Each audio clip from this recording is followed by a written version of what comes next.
Buenas tardes a todos, sean todos bienvenidos a este nuevo capítulo del podcast. El día de hoy estamos de manteles largos porque tenemos a un invitado muy especial. Está con nosotros el maestro en Derecho y Amparo, Luis David Coaña B. Él es abogado postulante y obviamente se especializa en temas penales y de amparo. Y el día de hoy vamos a platicar algo de eso. ¿Cómo estás, David? Muy buenas tardes. Hola César, ¿qué tal? Muy buenas tardes, un gusto saludarte, un gusto saludar también a tu auditorio, a tu muy distinguido auditorio. He tenido la oportunidad ya, pues ahora sí que de escuchar algunos de los capítulos que has tenido de este podcast y la verdad, pues para mí es muy grato poder estar aquí, con muchísimo gusto, pues aceptar la invitación que me hiciste. Muchas gracias, Luis David. Luis David, pues, me gustaría, por si alguien no te conoce, que nos platicaras quién es Luis David, a qué se dedica, dónde está ubicado, para entrar ya en materia. Claro, te platico muy brevemente. Actualmente soy abogado postulante. Tengo mi propia firma jurídica, Coaña Aguirre Abogados. Estamos radicados en la ciudad de Mérida, Yucatán. Sin embargo, bueno, pues atendemos temas en diversas partes de la República Mexicana, principalmente temas en materia de amparo, temas en materia penal, temas en materia de compliance, responsabilidad penal de las personas jurídicas, aunque pues también somos una firma multidisciplinaria, ya que cuento con especialistas en materias también civil, familiar, pues tratando de abarcar, ¿no?, las principales problemáticas, pero en lo particular un servidor, pues como dijiste al inicio, los dos temas que más me gustan y que puedo ahora sí que aportar un poco es temas de amparo y derecho penal. Ok, perfecto, Luis.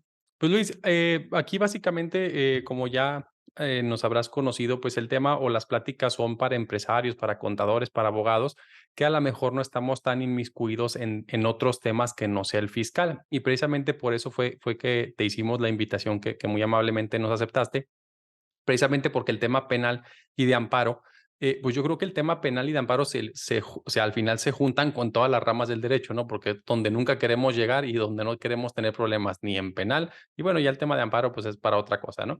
Entonces, nos gustaría, Luis, que nos platicaras, que es una gran pregunta y es la que muchas veces nos hacen. Oye, ¿cuándo me pueden meter a la cárcel por no pagar impuestos? Es decir, ¿cuándo podemos pasar de la esfera meramente administrativa ya a la esfera penal? ¿Bajo qué circunstancias? Y que nos platiques un poquito en tu experiencia, cómo lo has visto, ya que nos platiques ahora sí cómo es la realidad. Claro. Pues mira, César, te comento rápidamente. La realidad es que la Constitución, la Constitución Política Mexicana, ¿no?, en su artículo 17, pues parte de una premisa básica, ¿no?, que es que nadie puede ser encarcelado por deudas, ¿no?, de índole patrimonial.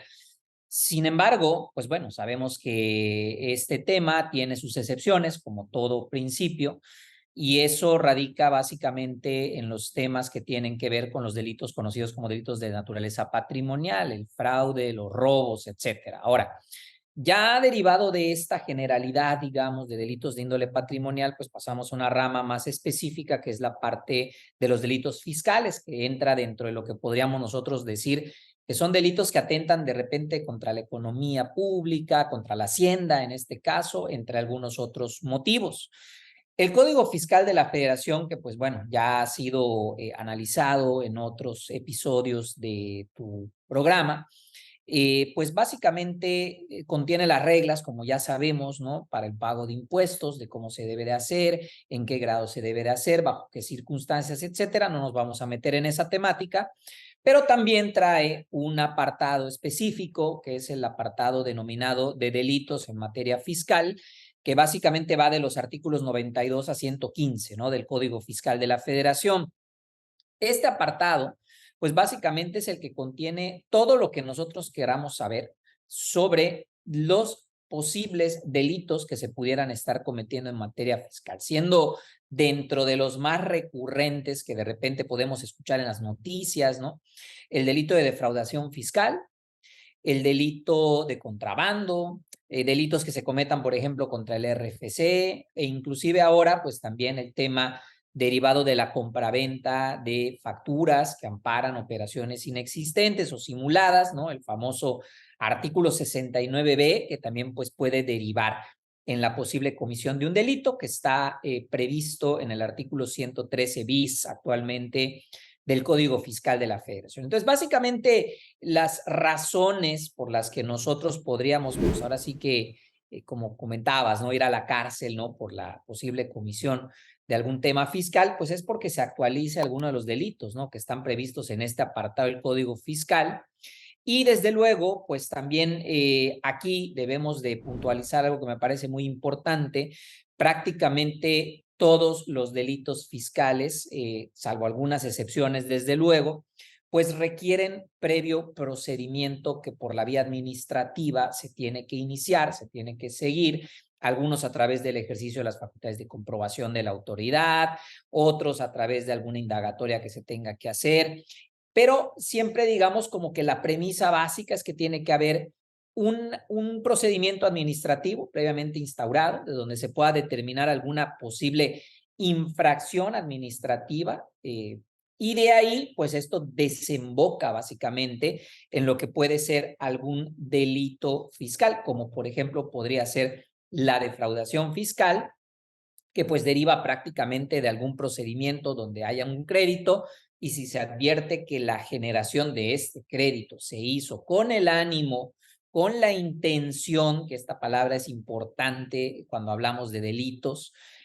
con la intencionalidad de engañar, de aprovecharse del error, que en este caso cae la hacienda pública, bueno, pues ahí se puede ya volver en una vertiente penal, ¿no? Digamos que entonces técnicamente, César, pues la posibilidad está latente siempre y cuando se actualice alguno de los delitos que están previstos en el Código Fiscal, pero sobre todo siempre y cuando en este caso el sujeto pasivo, la víctima, ¿no?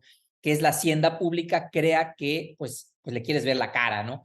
La quieres engañar, quieres hacerle incurrir en algún error. Ahí es cuando primordialmente el tema, que en principio es administrativo, puede desembocar, ¿no? En un tema de índole penal y bueno, ya de ahí pues iniciar el proceso penal correspondiente que puede terminar con el posible contribuyente en una cárcel, ¿no? En la prisión, que puede ser preventiva o ya puede ser definitiva.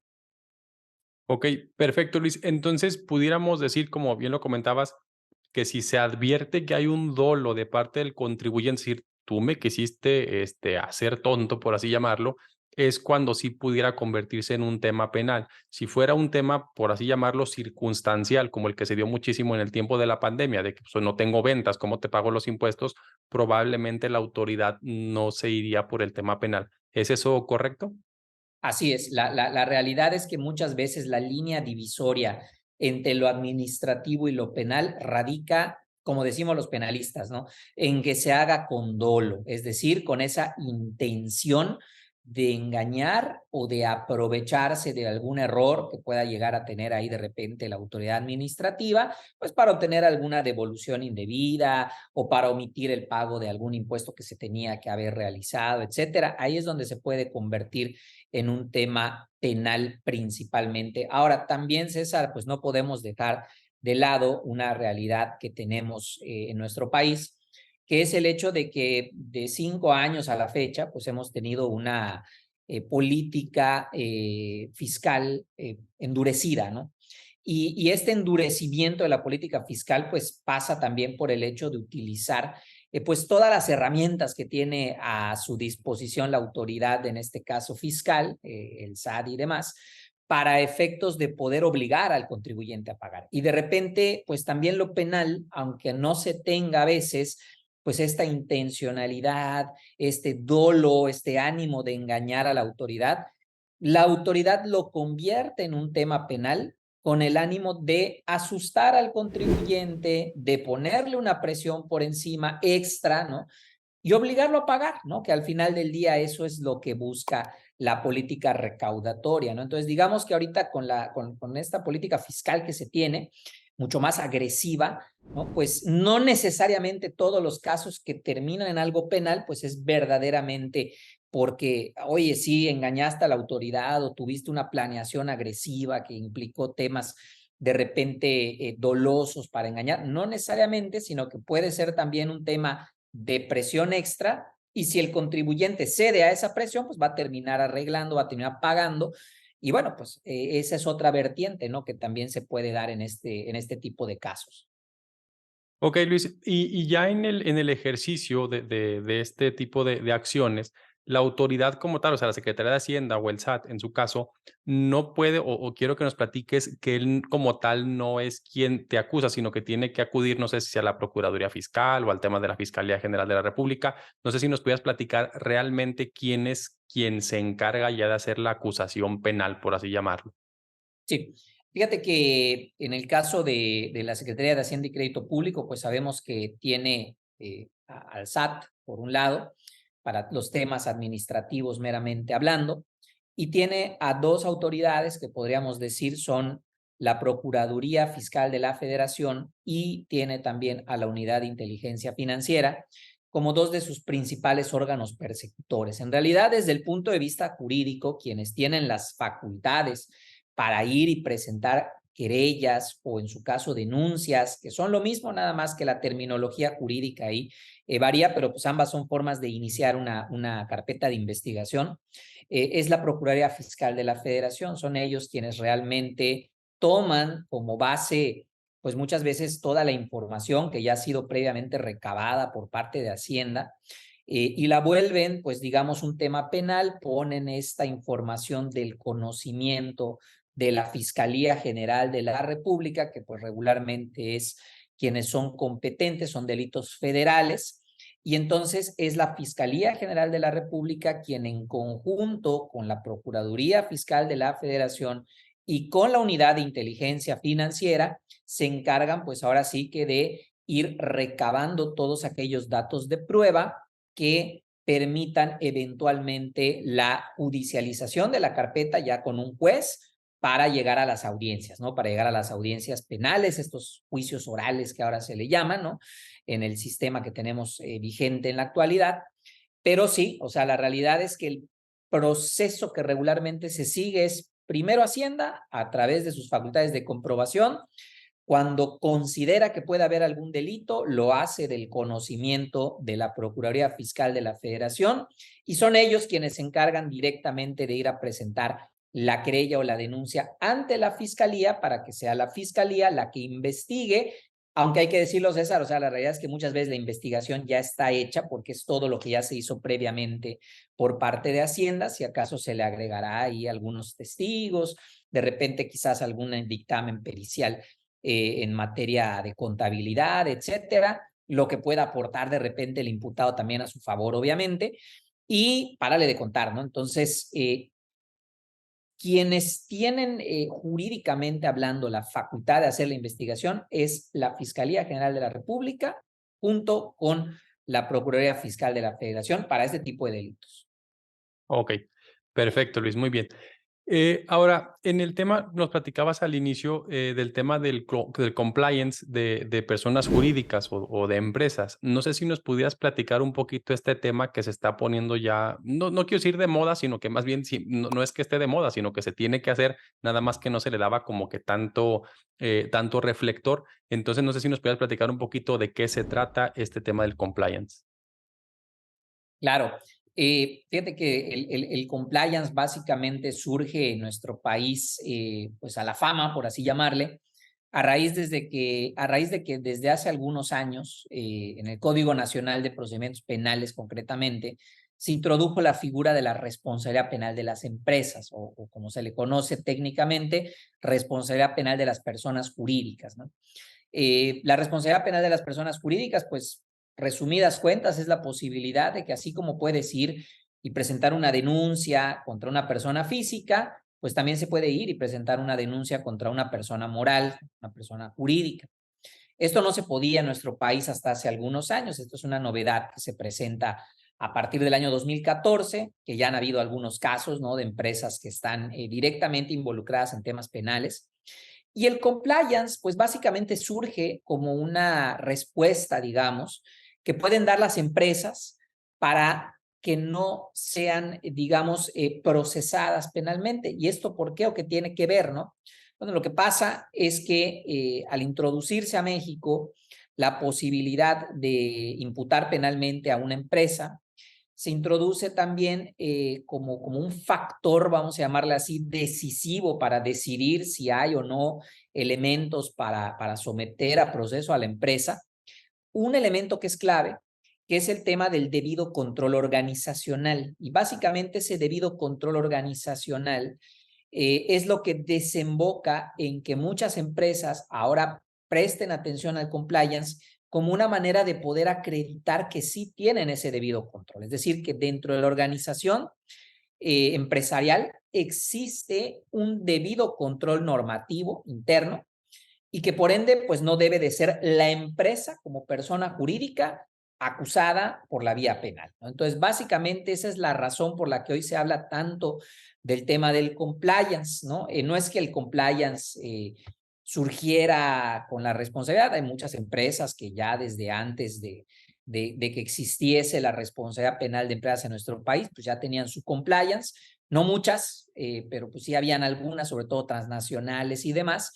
Bancos, por ejemplo, pues ya traían sus propios programas de compliance, pero hoy esto entonces ya se vuelve un tema general para las empresas, ¿no? Entonces, es un tema al que se voltea a ver como una opción, digamos, interna de poder tener una medida que eventualmente le sirva a la empresa para evitar posibles riesgos de incurrir en procesos penales.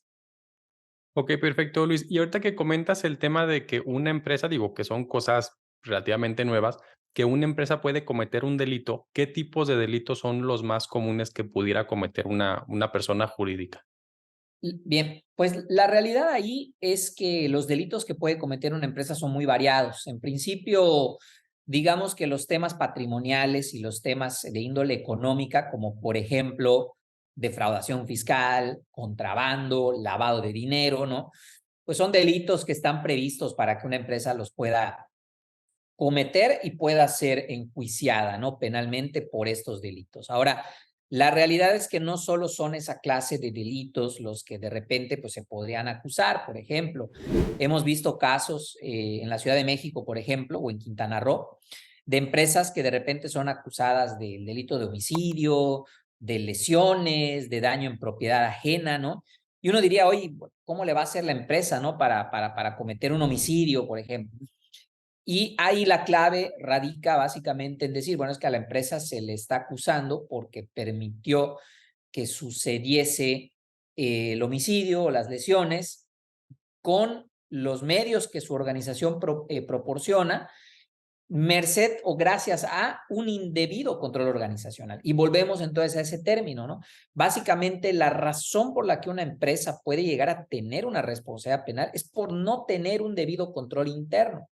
Entonces, básicamente los temas empresariales se circunscriben a muchos delitos de índole económico. Yo, por ejemplo, invitaría a tu auditorio a que le echen una ojeada al catálogo de delitos que a nivel federal están previstos en el Código Penal Federal, en el artículo 11 bis, y van a ver que es un listado muy variado, ¿no?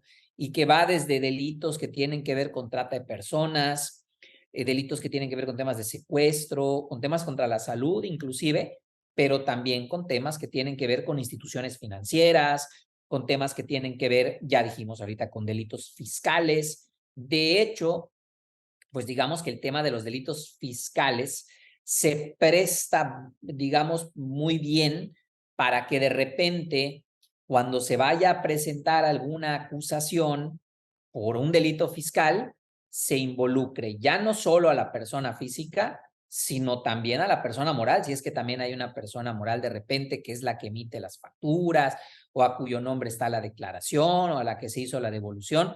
Entonces ahí hay que poner mucho ojo, mucho cuidado, porque pues en delitos fiscales especialmente, el tema de la responsabilidad penal de empresas pues está muy latente, sobre todo por lo que dijimos hace rato, el tema de la política recaudatoria que se tiene ahorita agresiva, en donde pues de repente ya Hacienda ya no solo presiona al empresario, sino lo presiona también a través de su empresa, y al presionar a la empresa, pues presionas también a socios, accionistas, etcétera, ¿no? Entonces, pues ojo ahí porque es un tema que también está muy latente en esa parte. Ok, y si nos pudieras explicar un poquito, Luis, digo, de manera muy general, en el tema cuando sí, como comentabas ahorita, bueno, se comete un homicidio a lo mejor en mis instalaciones o por una mala organización mía, bueno, de la empresa más bien. ¿Quién pudiera ser, o bueno, ya ese es el trabajo, asumo yo, del juez, ¿verdad? Determinar quién es realmente el responsable. Obviamente sabemos que no pueden encarcelar a la comercial SADCB, ¿no? Entonces, ahí cómo, o bueno, no sé si tengas breve explicación de cómo se determina esa responsabilidad ya sobre una persona, pues, digo, perdón, una persona física o un ente ya humano. Claro. Fíjate, César, por ejemplo, que sabemos, creo que esa es una premisa básica siempre en este tipo de casos. Eh, Cuando se presenta una denuncia contra una persona moral, pues obviamente sabemos que siempre tiene que haber una persona física, ¿no? Detrás, que fue la que actuó, la que hizo, la que permitió, la que generó, etcétera, ¿no? Sin embargo, la realidad es que en muchas ocasiones, cuando hay una organización de por medio, a veces resulta difícil, complejo, dentro de esa organización poder individualizar responsabilidades, ¿no? Sobre todo cuando estamos hablando de organizaciones muy complejas, ¿no?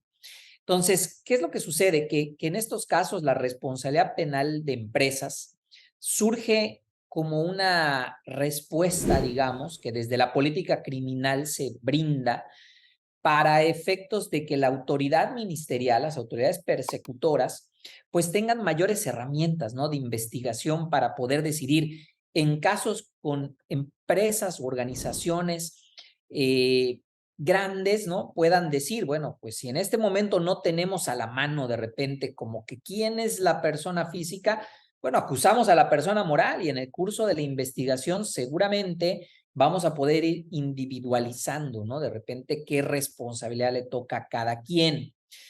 En ese caso que nos platicaba, bueno, que platicábamos hace un rato, ¿no? En el caso de un homicidio, pues, por ejemplo, ¿no? Y sin poner nombres ni mucho menos, pues yo creo que ahorita es, ahora sí que del conocimiento público que han estado ocurriendo acontecimientos donde organizaciones se ven involucradas y de repente resulta que, te voy a poner un ejemplo, ¿no? Un día resulta que en un sistema de transporte colectivo choca, ¿no? Pues ahora sí que todo el transporte y al que se llevan a la cárcel es al chofer. ¿Y qué pasa si de repente nosotros advertimos de una investigación profunda que se haga, que el choque no fue por impericia del chofer, ni mucho menos, sino que resulta que fue por falta de mantenimiento, por falta de atención de los controladores que de repente tienen estos sistemas de transporte? Entonces ahí la responsabilidad ya no es del individuo, la responsabilidad es ya de la organización, ¿no?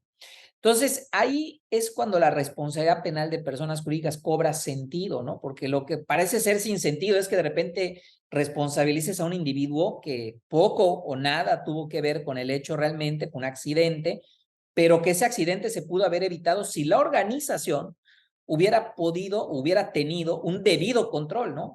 Un buen mantenimiento, un buen sistema de mantenimiento con controles mensuales, bimestrales, etcétera, de revisión de las unidades, etcétera. Entonces, es ahí donde cobra sentido, ¿no? Que el que hablemos de responsabilidad, que además, te repito, en nuestro país, pues es un tema que se está dando muy frecuentemente en los últimos tiempos, ¿no? Entonces, ahí es donde básicamente empieza la individualización. Y al final, cuando se habla ya de personas físicas, pues siempre los temas de autoría y participación, que bueno, no nos vamos a poner ahorita a hablar, pero siempre cuando se habla de autoría material, coautoría, autoría mediata, partícipe auxiliar, que por ejemplo en el Código Fiscal de la Federación viene muy bien definido, ¿no? El artículo creo que es el 95, si no me falla la memoria, ahí te dice, ¿no? Bueno, pues dependiendo de qué grado de participación hayan tenido, estas son las distintas formas de responsabilizar a las personas físicas, ¿no? Pero esto ya es mucho a labor, digamos, también de la fiscalía, del juez, que al final pues, es el que decide a título de qué te van a atribuir X o Y delito, ¿no? Pero en principio, digamos que en la generalidad, pues en el caso de la responsabilidad penal de empresas surge sobre todo como una posibilidad latente de que responda a una organización en vez de un individuo en casos donde verdaderamente la organización pues haya podido prevenir o evitar o no generar que suceda pues el hecho por el cual se le está enjuiciando. Ok. Perfecto, Luis, pues, más que claro y una situación importante para que todos los que tengamos por ahí alguna empresa pongamos cierto cuidado en esta situación, porque ya vimos que pues podemos resultar dañados con una situación como comenta Luis, a lo mejor fue un accidente, pero entre son peras son manzanas, pues van contra la persona jurídica. Bien, ahora en el tema que es, creo yo, tu fuerte, el tema del amparo, nos gustaría que nos platicaras un poquito, digo, es un tema extensísimo el tema del amparo, pero que nos platicaras un poquito para qué funciona, porque a lo mejor muchos hemos escuchado que el tema que metieron un amparo y que tiene un amparo. Entonces, nos gustaría que nos pudieras platicar, ahora sí, como si no conociéramos nada del amparo, qué es el amparo, contra qué no procede, quién lo resuelve, todas las generalidades, si nos pudieras platicar, Luis, por favor. Claro, César, fíjate que el tema del juicio de amparo, pues sobre todo en nuestro país, ¿no? Yo creo que es un tema, ahora sí que prácticamente es el sello distintivo, ¿no? De la abogacía mexicana, ¿no? Creo que por razones históricas sabemos que el juicio de amparo, la importancia, la trascendencia, ¿no? Que tiene el juicio de amparo en nuestro país, definitivamente, pues bueno, es palpable porque es un juicio que además tiene una tradición jurídica de 180 años, más de 180 años, ¿no? En el momento en que estamos hablando esto y que estamos grabando esto, ya tiene más de 180 años de haberse creado. Entonces ya desde ahí vamos viendo cuál es la importancia que tiene. Ahora, en el día a día surgen en la cotidianeidad, digamos, de las relaciones, ¿qué es lo que pasa, no?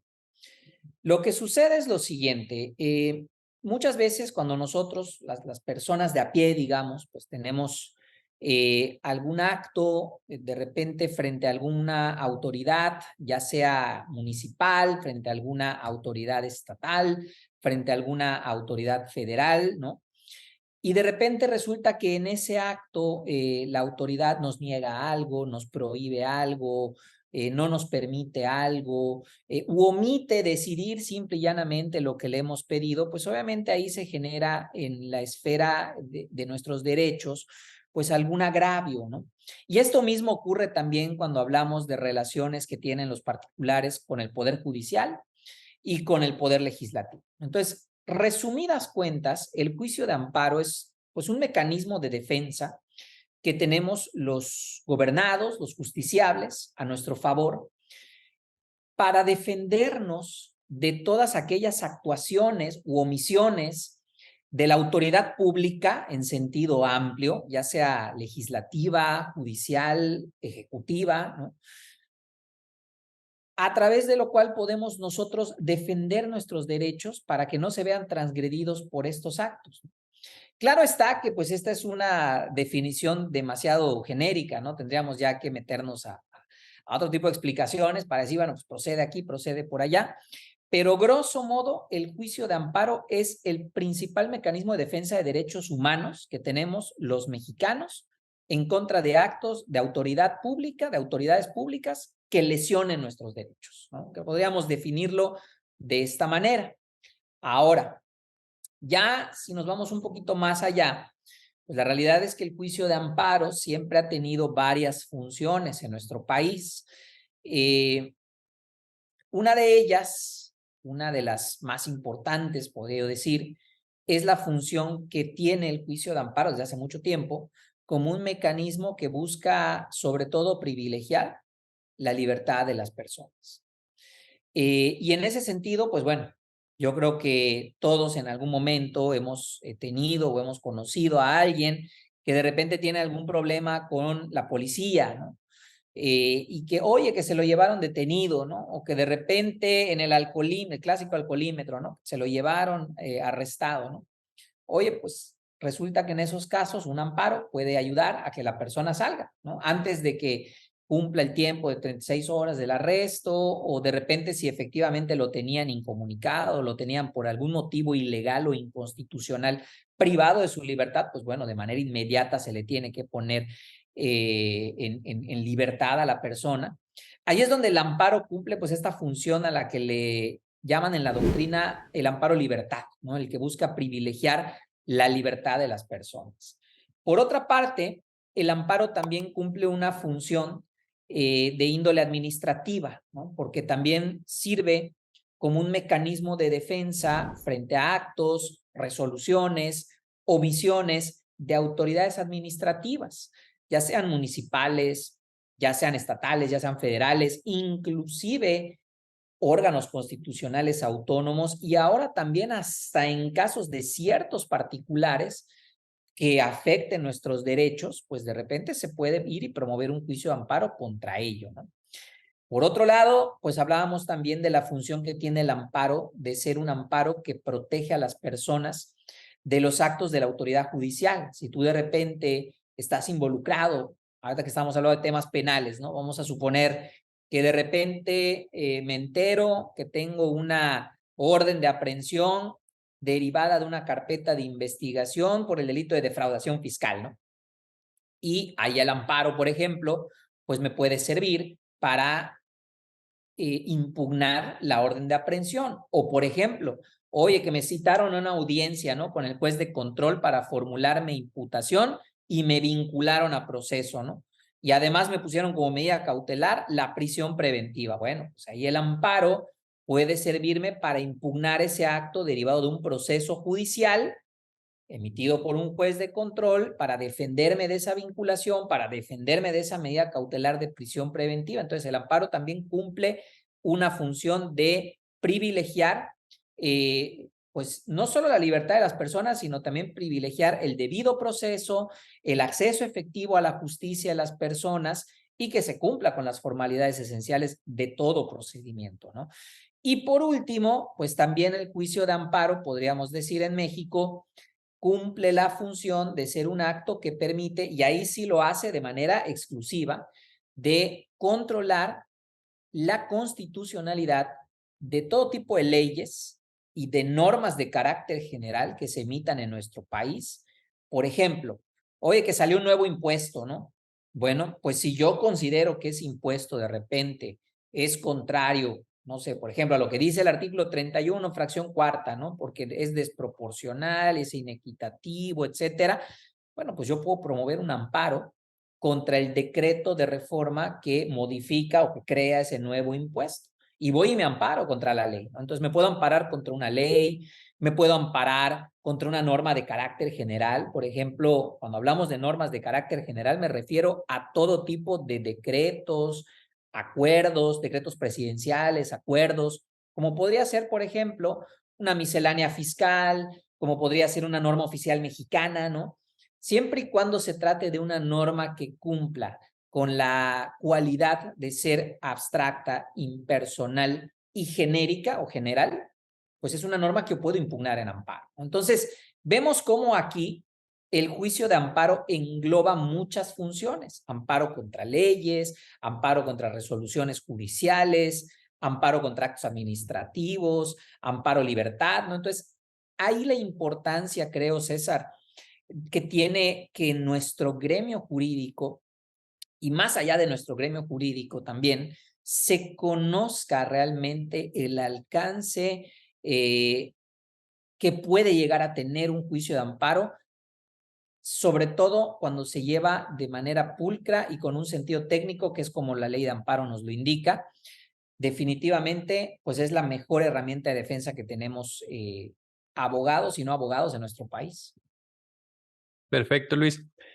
Oye, Luis, bueno, creo yo que sería importante si nos pudiera hacer la precisión, porque bueno, cuando no conocemos el tema jurídico, pues a lo mejor pensamos o escuchamos en la noticia que cierta persona se amparó de tal o cual ley y pensamos que es para todos, o sea, que nos va a aplicar el amparo para todos. No sé si nos puedas explicar esa parte, que el amparo, pues es para quien lo pidió nada más, ¿verdad? Claro, sí, realmente ahí, fíjate que hay muchos mitos, ¿no? En torno a lo que hace y lo que no hace el amparo, ¿no? Por ejemplo, uno de ellos es ese, ¿no? Cuando sale de repente una sentencia, pasó hace poco, ¿no? En el caso, por ejemplo, del cannabis, ¿no? En donde la Corte había definido en un criterio que se permitía el uso lúdico de cannabis, ¿no? Pero con restricciones. Y al final la regla era que de todos modos el uso lúdico estaba prohibido en la Ley General de Salud y lo que había que hacer era promover un juicio de amparo para que con el amparo, la sentencia, amparo en mano, la persona que lo promovió pues pueda hacer uso pues, del beneficio, ¿no?, que le da la sentencia amparo, pero siempre la sentencia amparo es para la persona o las personas en su defecto que van y lo promueven, no tiene efectos generales, ¿no?, digamos, para todos, ¿no? Aunque lo leamos, oye, pero es que yo ya vi que sí se puede, sí, bueno, lo puede hacer la persona que fue y promueve el amparo, pero tú no, tú tienes que ir y promover el amparo, y si te agarran con marihuana en la mano, pues te van a llevar detenido, ¿no? Entonces, no es que, digamos, se autorizó, porque el amparo no tiene esos alcances. Eso es uno. El otro mito también que es muy común es de repente, y pasa hace poco, ¿no?, que detienen a una persona y resulta que al día siguiente salen las noticias y le concedieron un amparo, ¿no? Al día siguiente. A ver, no, no hay amparos que se concedan al día siguiente. Sí los hay de repente, nada más estos que son por incomunicación, pero el común denominador no son así. Y lo que se otorga en muchas ocasiones es una suspensión, ¿no? Es una suspensión, por ejemplo, en los casos de extradición, ¿no?, para evitar que lo extraditen en lo que se resuelve el amparo. El amparo todavía se va a resolver en 2, 3 meses, a ver cuándo se resuelve, pero en vía de mientras, la suspensión evita, ¿no?, como medida cautelar que existe en el amparo, evita que se ejecute esa extradición en perjuicio de la persona. Pero luego leemos eso, ¿no? Lo ampararon, ¿no? No es que lo hayan amparado, le dieron una suspensión, el amparo todavía está pendiente, ¿no? Entonces, esos dos de repente son algunos de los mitos que solemos de repente escuchar en materia de amparo y que pues, son muy comunes, ¿no? Ok, Luis, excelente explicación.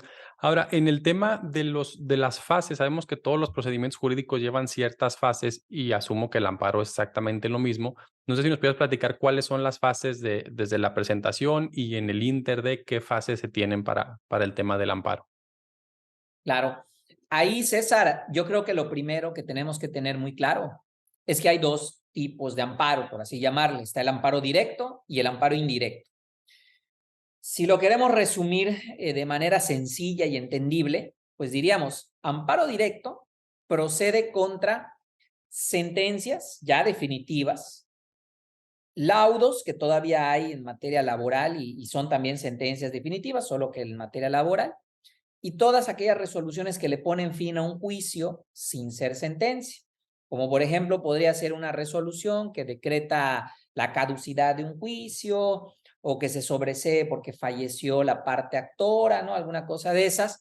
Bueno, pues esa es una resolución que le pone fin a un juicio y en caso de que hubiese alguna inconformidad, se puede promover amparo directo. Y amparo indirecto, pues procede contra todo lo demás, ¿no? O sea, todo lo que no sea una sentencia, laudo, resolución.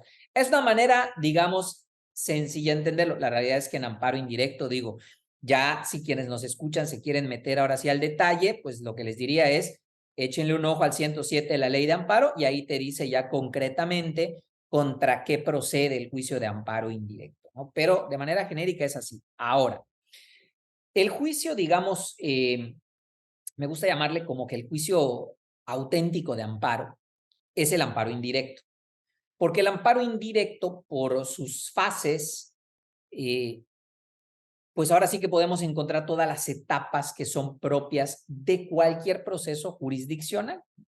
¿Cuáles son las etapas que son propias de cualquier proceso jurisdiccional? De la materia que tú quieras, puede ser civil, puede ser penal, puede ser administrativo, etcétera. Es una demanda que se presenta y con la que inicia el proceso. Una contestación de la demanda, la parte demandada, un periodo de pruebas, un periodo de alegatos y una sentencia. Y esta generalidad la podemos ver, te repito, en cualquier materia, incluyendo en el amparo indirecto. En amparo indirecto, pues tú vas, presentas una demanda, regularmente es ante los juzgados de distrito donde hay que presentar la demanda de amparo. Esta demanda se radica y una vez que ya se admite por el juzgado, pues entonces se emplaza a las partes. En el amparo las partes son 4. La parte quejosa, que es el actor, la parte demandada, que es la autoridad responsable, el tercero interesado y el Ministerio Público de la Federación como cuarta parte procesal. Entonces, se admite la demanda, se emplaza a las demás partes y se le otorga a la autoridad responsable un plazo de 15 días hábiles para que conteste la demanda. Y esa contestación es lo que se denomina en amparo informe justificado. Ahí la autoridad va a decir si es cierto o no es cierto lo que le reclama el quejoso. Si no es cierto, bueno, pues la carga de la prueba le corresponde al quejoso de desvirtuar la negativa de la autoridad. Si sí es cierto, pues lo que tiene que hacer la autoridad es acreditar la existencia del acto, adjuntar las constancias conducentes que acrediten la existencia del acto que se le reclama. Y hecho lo anterior, pues hay un impasse, digamos, en donde las partes pueden ofrecer pruebas, pueden formular alegatos también, ¿no? Y una vez hecho esto, se cierra el juicio de amparo y se celebra algo que se llama la audiencia constitucional, que de repente su nombre es engañoso porque no es que sea propiamente una audiencia oral como en materia penal, sino se le llama audiencia constitucional, pero la realidad es que difícilmente ves desahogada una audiencia. Pero lo que sí es una realidad es que una vez que esta audiencia llega a la fecha y hora señalada, la audiencia se celebra, se cierra ahí el juicio y acto seguido lo único que resta es esperar el dictado de la sentencia. Digamos que grosso modo ese es el trámite del amparo indirecto. Claro, en materia de amparo indirecto cabe la posibilidad de recurrir la sentencia. Cualquiera de las partes en el juicio que se vea afectada puede ir y presentar un recurso y se abre una segunda instancia. Y esta segunda instancia regularmente es ante los tribunales colegiados de circuito, aunque excepcionalmente puede ser ante la Corte, ¿no? Ante la Suprema Corte. Esto es en el amparo indirecto. Ahora, en amparo directo es un poco diferente la mecánica, porque en amparo directo básicamente es, si tú vas a reclamar, por ejemplo, una sentencia, no sé, definitiva en materia penal, condenatoria, ¿no? Bueno, pues yo presento mi demanda de amparo directo ante la misma autoridad que emitió esta sentencia.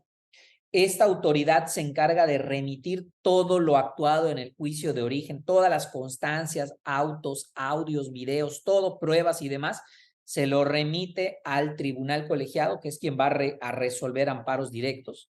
Se lo remite al colegiado admite y básicamente lo que el colegiado hace es una revisión de todo lo que se hizo en el juicio de origen, tanto en primera y si hubo segunda instancia también, y de ahí emite una sentencia. Ahí en amparo directo no hay más trámite, no hay pruebas, no hay alegatos, pero pues la realidad es que no tienen mayor trascendencia jurídica y resuelve el colegiado y prácticamente esa es la última instancia.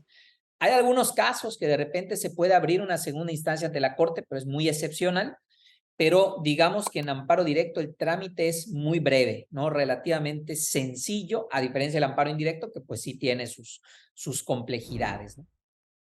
Ok, Luis. Y por último, no sé si nos pudieras platicar más o menos en tiempo. Digo, sabemos que según la norma es la justicia es pronta y expedita, pero lamentablemente no es así. En temas de amparo indirecto y directo, más o menos como cuánto tiempo se tarda en resolver uno y otro. Yo sé que obviamente varía muchísimo, Claro. pero pudiéramos dar un promedio. Fíjate que actualmente, César, mira, depende mucho del circuito en donde estés. El país se divide básicamente en 32 circuitos judiciales, uno por cada entidad federativa prácticamente. En mi caso, por ejemplo, yo radico en Mérida y este es el 14º circuito. En este circuito, los tiempos promedio más o menos son amparo indirecto de 2 a 3 meses, más o menos, para su resolución en primera instancia. Ya en segunda instancia es otro tema, ahí pueden ser 5 o 6 meses más o menos. Y amparo directo, pues es más o menos lo mismo, unos 5 o 6 meses, porque al final son los colegiados los que resuelven ambos, ¿no? Tanto la segunda instancia de amparo indirecto como amparo directo en primera instancia. En el caso de otros circuitos, como la Ciudad de México, por ejemplo, pues de repente los tiempos pueden variar. Ahí fíjate que pasa algo muy curioso, porque ahí uno pensaría, no, ahí debe tardar un montón. Pues es al revés, porque resulta que ahí son más ágiles, porque resulta que hay más juzgados, ¿no? Hay más juzgados, hay más tribunales. Entonces, de repente los tiempos son más breves, ¿no? De repente el amparo indirecto de 1 a 2 meses y los recursos de 3 a 4 meses, ¿no? Eso me ha tocado ver. Pero luego te vas a otros circuitos judiciales, como por ejemplo nuestro vecino estado de Campeche, y se tardan hasta 9 meses en resolver, 9 a 10 meses, ¿no? Entonces, varía mucho, depende mucho del circuito en el que tú estés, pero digamos que un tiempo promedio es más o menos el que se maneja aquí en Yucatán como común denominador casi de todo el país, con algunas excepciones como la Ciudad de México. Ok. Perfecto, Luis. Y ya por último, nada más quisiera hacerte esta pregunta porque alguna vez me lo comentaron ahora con el tema de la mentada carta aporte, que yo debo de traer una carta aporte con mi mercancía. Y me decían, oye, a ver, a lo mejor me detiene en la carretera una Guardia Nacional y me dice que mi carta aporte no está bien hecha y me quiere retirar mi mercancía. ¿Cómo me defiendo en ese momento? Y bueno, lo que yo les comentaba es, o sea, en México no existe una defensa inmediata por así, porque me decía, ¿qué le digo? ¿Qué le fundamento? O sea, pues lo que le fundamente le va a importar poco a Sí, la claro. autoridad. Si la autoridad piensa, se va a ir. Y ya obviamente tendrás tus derechos para defenderte, pero en el momento, creo yo, y es lo que te quiero preguntar, no existe una defensa ante si me detiene una autoridad, ya sea por el tema que decimos de carta aporte, incluso hasta por pasarme un alto. O sea, cualquier cosa que esté en el momento, no existe, ni obviamente ni el amparo puedo yo hacerlo en ese o sea, de manera, inmediata. Siempre, pues, tendremos con los tiempos. No sé si nos pudieras platicar algo al respecto ya para finalizar, Luis. Claro, fíjate que ese es el caso típico de los famosos amparos por incomunicación, ¿no? Que se pueden llegar a promover. Fíjate que ahí, César, a diferencia de lo que puede pasar con un amparo, no sé, contra una ley, por ejemplo, contra un nuevo impuesto fiscal o contra una auto de vinculación a proceso, no sé, algo más técnico. En ese tipo de temas en donde lo que se busca reclamar es la privación ilegal de la libertad de una persona, el amparo tiene requisitos mucho más sencillos, pasando por el hecho de que de entrada cualquiera puede ir a promover el amparo. O sea, no necesitas ser ni tu abogado, ni tu apoderado, ni tu defensor. Cualquiera que lo vea, por ejemplo, si vas con un acompañante, oye, que se lo llevaron detenido, bueno, pues tu acompañante tiene dos opciones. Puede ir ella misma presencialmente, inclusive, a promover un amparo de manera verbal ante un juzgado de distrito o, pues bueno, llamarle a un abogado y decirle, oiga, pasó esto, ¿no? Y necesitamos un amparo urgentemente. Y el amparo se presenta de manera inmediata. No exige mayores requisitos la ley de amparo, más que si acaso el nombre del quejoso, el nombre de la autoridad que presumiblemente pues lo privó de su libertad, el lugar donde se crea que pueda estar recluido de repente, si es que se tiene datos de eso, si no, el juez tiene la obligación de investigar y ya está, ¿no? O sea, prácticamente eso es todo lo que te pide la ley de amparo. Tú vas, lo promueves y es el tipo de amparos que se pueden promover 24 horas del día, 7 días a la semana. No importa si es 25 de diciembre, 1 de enero, la fecha que sea, se puede ir a promover. Ahora, ojo, es nada más para este tipo de casos que ya si alguien quiere checar exactamente en qué tipo de casos puede ser, yo le diría, bueno, échenle un ojo al artículo 15 y al artículo 122 de la ley de amparo, 126, perdón, de la ley de amparo. Ahí te dice exactamente en qué caso se puede promover este tipo de amparos inmediatos, digamos, urgentes, ¿no? En donde lo que se busca privilegiar, repito una vez más, es la libertad de la persona de manera inmediata, porque presumiblemente está incomunicado, a lo mejor lo están sometiendo a algún tipo de tortura, malos tratos, ¿no? Etcétera, todo lo que prohíbe el 22 constitucional. Entonces ahí se puede ir y promover un amparo inmediato, sin necesidad de tantos requisitos y cualquier persona, ¿no? Aunque no sea tu abogado, aunque no sea tu apoderado, etcétera.